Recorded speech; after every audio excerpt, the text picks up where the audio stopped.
மாத்தியரசி குழுமத்தினுடைய தலைவர் அவர்களுக்கும், இங்கு நடுவராக வந்திருக்கக்கூடிய நடுவர் அம்மா அவர்களுக்கும், கவி ஆளுமைகள் சிறந்த கருத்துக்களை வெளிப்படுத்தி கொண்டிருக்கக்கூடிய கவி ஆளுமைகளுக்கும் என்னுடைய மாலை நேர வணக்கங்களை தெரிவித்துக் கொள்கின்றேன். எந்த குழந்தையும் எந்த குழந்தையும் நல்ல குழந்தைதான் மண்ணில் பிற கையிலே, அவர் நல்லவராவதும் தீயவராவதும் அன்னை வளர்ப்பினிலேன்னு சொன்னாங்க. இப்போ அன்னை வளர்ப்புங்கிறத விட நிறைய நேரம் குழந்தைகள் இருப்பது பள்ளியிலும் ஆசிரியர்களிடத்துல தான். அப்படிப்பட்ட கல்வி எத்தகையது அப்படின்றது தனியார் பள்ளியா இல்ல அரசு பள்ளியா அப்படிங்கிற ஒரு விவாதத்தை தான் நம்ம இப்ப பேசிட்டு இருக்கோம். எனக்கு தெரிந்த மாணவர்களுக்கு சிறப்பான கல்வியை கொடுத்து கொண்டு வருவது தனியார் கல்விதான், தனியாருடைய பள்ளிகள் தான் அப்படின்னு சொல்லி நான் இங்க பேச விரும்புறேன். இதுல நிறைய இங்க பேசினவங்களோட நிறைய பேர் நிறைய ஆசிரியர்கள் அரசு பள்ளியினுடைய ஆசிரியர்கள் நிறைய பேர் நல்லா அழகா பேசினாங்க. அவர்களிடத்துல ஒரு சில கேள்விகளை நான் முன்வைக்கிறேன். முதல் கேள்வி, இதில் எத்தனை பேர் அரசு பள்ளிகளை இதுல அவங்களுடைய குழந்தைகளை எத்தனை பேர் அரசு பள்ளிகள்ல படிக்க வைக்கிறாங்க? இது என்னுடைய முதல் கேள்வி.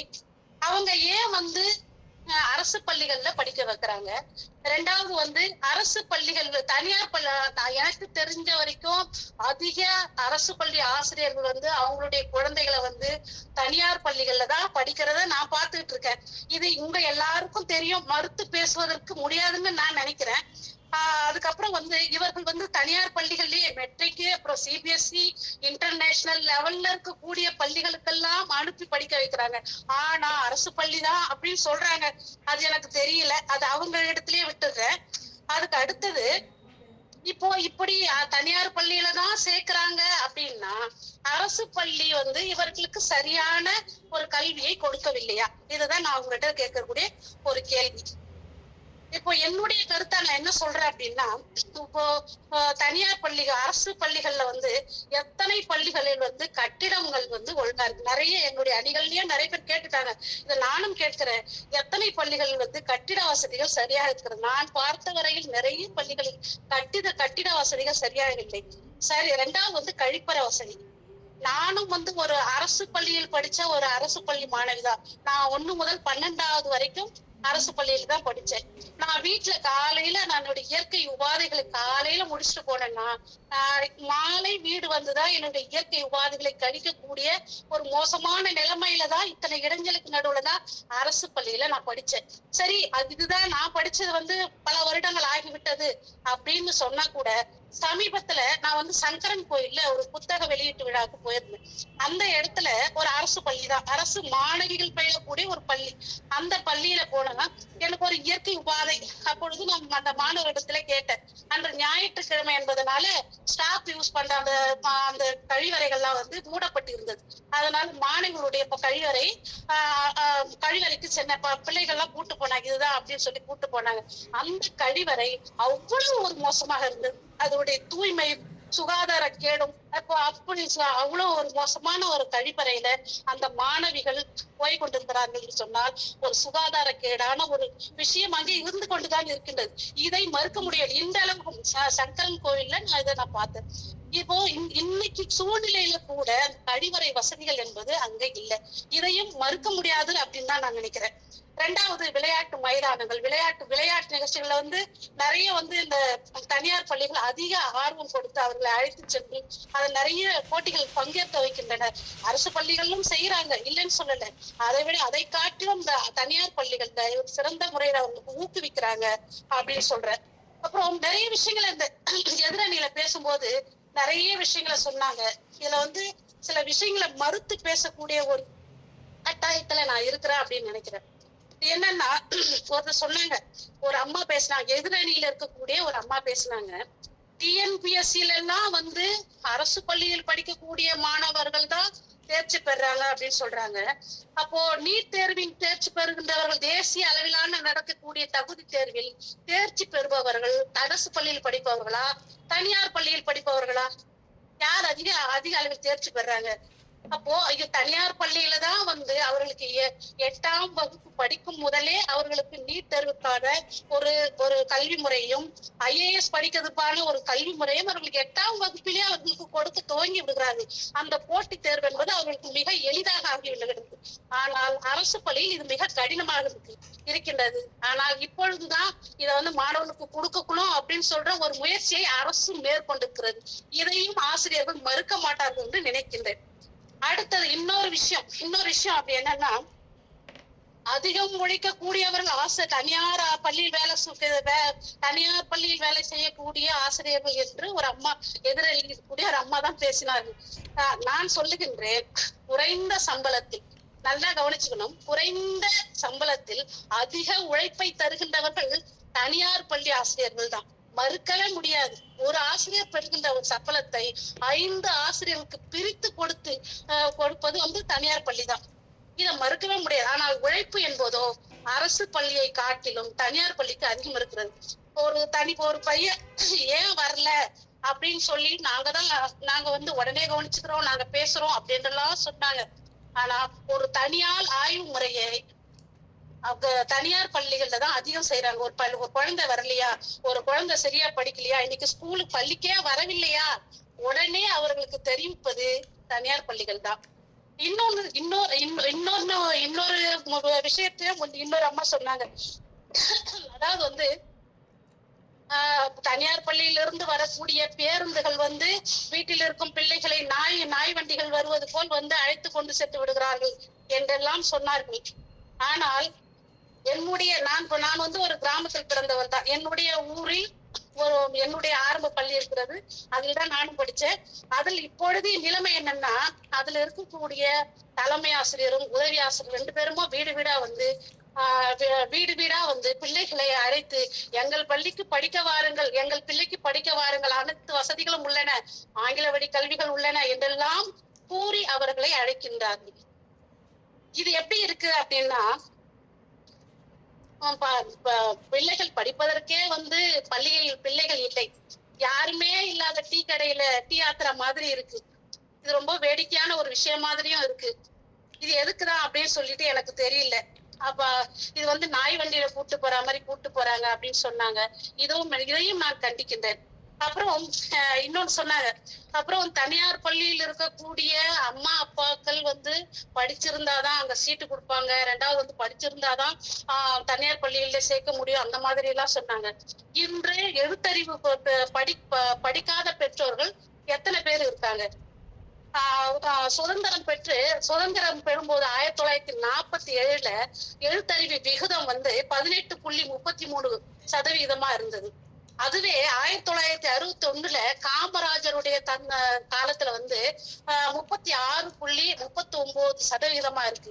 ஆனா இப்போ 2024 எழுத்தறிவு பெற்றோருடைய விகிதம் 80.33% இருக்கு. இப்போ படிக்காத பெற்றோர்கள் எத்தனை பேர் இருப்பாங்கன்னு நீங்க நினைக்கிறீங்க? யாரோ சிலர் படிக்காத இருப்பாங்களே தவிர அனைத்து பெற்றோர்களுமே நிறைய எங்கோ ஒரு பெற்றோர்கள் தான் படிக்காம இருப்பாங்க. அனைத்து பெற்றோரும் படித்தவர்கள் தான். இன்று ஸ்மார்ட் போனையே ஸ்மார்ட்டா இன்னைக்கு எல்லாருமே யூஸ் பண்ணிட்டு இருக்காங்க. அந்த அளவுக்கு ஒரு அறிவுள்ளவர்களாக படிப்பறிவுள்ளவர்களாகத்தான் இருக்கின்றார்கள். இதையும் நான் தெரிவிச்சுக்கிறேன். அடுத்து ஆங்கிலத்துல இப்போ இன்றைய காலகட்டத்துல ஆங்கிலத்துல பேசுறது அப்படிங்கிறது ஒரு சவாலான ஒரு விஷயம் ஆயிடுச்சு. அதையும் எதிரணியில் இருக்கக்கூடிய ஒரு அம்மா சொன்னாங்க, தமிழ் பலகையில் இருக்கக்கூடிய பெயர்கள் எல்லாம் தனியார் பள்ளியில் இருக்கக்கூடிய குழந்தைகளால படிக்க முடியல அப்படின்லாம் சொல்றாங்க. எனக்கும் வருத்தமாக தான் இருக்கு, இல்லைன்னு சொல்லல. தமிழ் முக்கியம்தான். அதே நேரத்துல ஆங்கிலமும் மிக முக்கியமாக இருக்கக்கூடிய ஒரு காலகட்டத்தில் நாம் வாழ்ந்து கொண்டிருக்கின்றோம். ஏன் அப்படின்னு சொன்னா, இப்ப அரசாங்கமே ஆங்கில வழி கல்வி, ஆங்கிலம் வேண்டாம் அப்படின்னு சொன்னா அரசு பள்ளிகள்லயே ஆங்கில வழி கல்வியை கொண்டு வந்தாங்க. அது எனக்கு தெரியல. அரசு பள்ளிகள்ல ஏன் ஆங்கில வழி கொண்டு வந்தாங்க? அப்போ ஆங்கில அறிவு மாணவர்களுக்கு தேவை என்பதை அவங்க உணர்ந்துதான் ஆங்கில வழி பள்ளியை கொண்டு வந்தாங்க. இன்னைக்கு இருக்கிற ஒரு காலகட்டத்துல வேலை வாய்ப்புகளில் ஆங்கில அறிவு பெற்ற மாணவர்களால் மட்டும்தான் அதிக இடத்துல அவங்களால வேலை வாய்ப்பு பெற முடிகின்றது.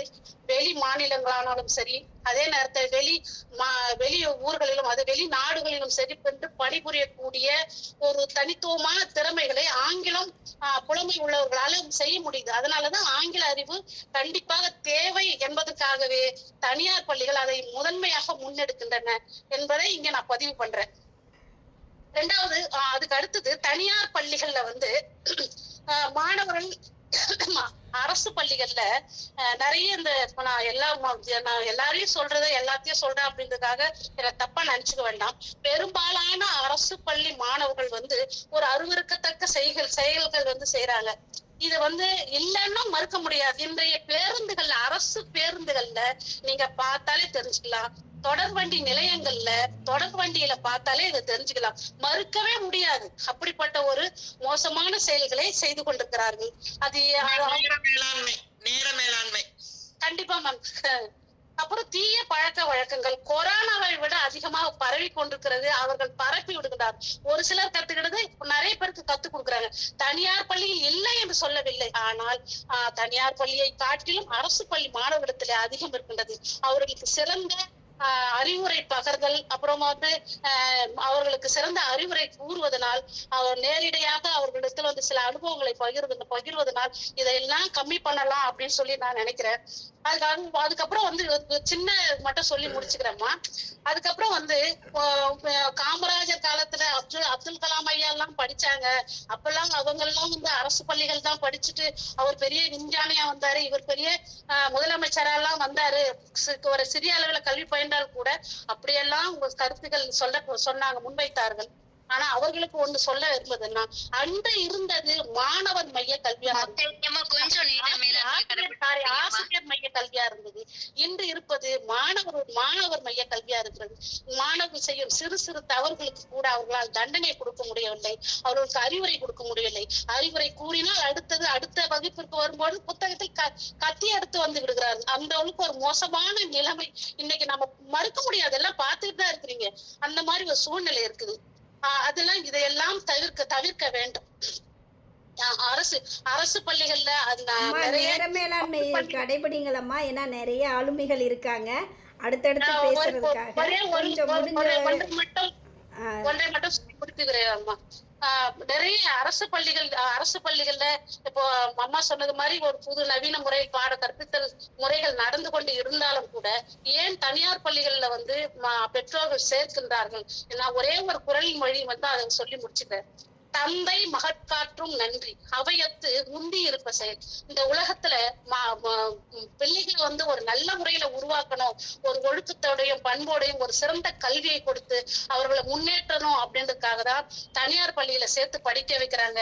ஆகையினால தனியார் பள்ளிகளே என்று சொல்லி உரையை முடித்துக் கொண்டேன். நன்றி, வணக்கம் அம்மா. நன்றி அம்மா, நன்றி. நிறைய விஷயங்களை நீங்கள் சேகரித்து சொன்னீங்க, மிக்க மகிழ்ச்சி.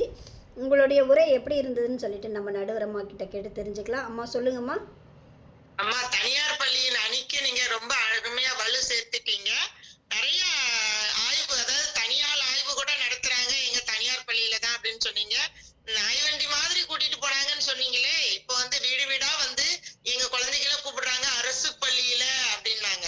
அரசு பள்ளியில் உள்ள ஆசிரியர்கள் எப்படி வீடு வீடாக கூட குழந்தைகளை கூப்பிடுறாங்கன்னா, அப்ப தனியார் பள்ளி நீங்க இவ்வளவு ரூபாயை கொண்டு போய் சேர்க்கிறீங்க அப்படிங்கிறதையும் மனசுல வச்சுக்கணும். அடுத்து ஸ்போக்கன் இங்கிலீஷ் கிளாஸ், அது தனியார் பள்ளியிலும் இருக்கு, ஆங்கில பள்ளியிலும் இருக்கிறது.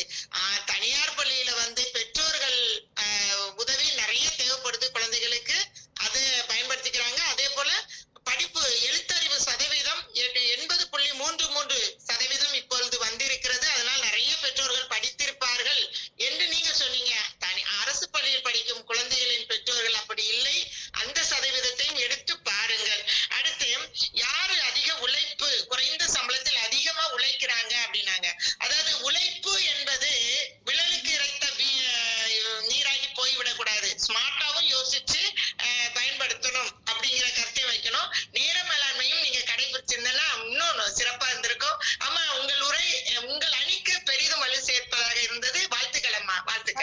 நன்றி அம்மா.